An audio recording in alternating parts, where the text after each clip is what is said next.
నిమ్మకాయల దీపం. ఎటువంటి పరిస్థితుల్లోనూ మహాలక్ష్మి, సరస్వతి మరియు ఇతర దేవాలయాల్లో నిమ్మకాయల దీపం వెలిగించకూడదు.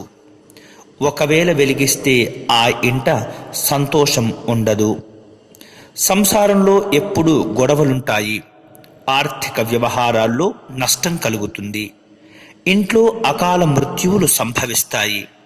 భార్య, భర్త, పిల్లలు, స్నేహితులు, బంధువుల మధ్య తగాదాలు పెరుగుతుంటాయి.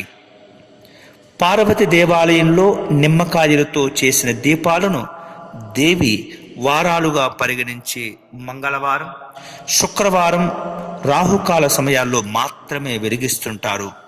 మీకు తెలుసు కదా, మంగళవారం రాహుకాలం మధ్యాహ్నం 3 గంటల నుండి 4 గంటల 30 నిమిషముల వరకు, శుక్రవారం రాహుకాలం సుమారుగా ఉదయం 10 గంటల 30 నిమిషముల నుండి 12 గంటల వరకు.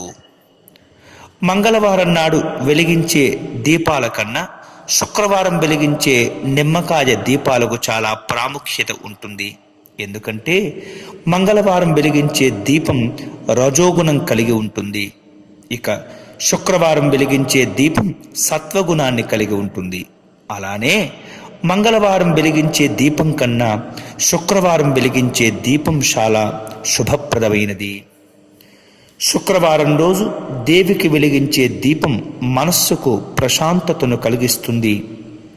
శుక్రవారం రోజు దేవికి నిమ్మకాయల దీపాన్ని వెలిగించిన తరువాత ఇంటి యజమాని లేదా పూజ చేసే వారి పేరిట దేవికి అష్టోత్తర కుంకుమార్చనలు చేయించి పెసరపప్పు, వడపప్పు, పానకం, మజ్జిగ మరియు పండ్లను దేవునికి నైవేద్యం పెట్టిన తరువాత సుమంగలికి ఇచ్చివేయాలి. సాధ్యమైతే పసుపు కుంకుమ, పూలు, గాజులు, జాకెట్ ముక్కలు, చీరలు ఇస్తే ఆ దేవికి చాలా సంతోషం కలుగుతుందట.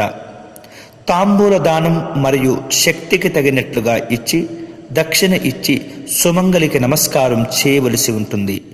ఇలా చేస్తే తలచిన కార్యక్రమాలు అతి తొందరగా ఆటంకం లేకుండా పూర్తి చేసుకోగలుగుతారు.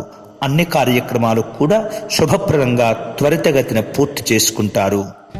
ఈ వీడియో వెంటనే మీ స్నేహితులకు షేర్ చేయవలసిందిగా ప్రార్థన. అంతేకాకుండా మా యూట్యూబ్ ఛానల్ దర్శనం టీవీని సబ్స్క్రైబ్ చేసుకోవటం మర్చిపోవద్దు.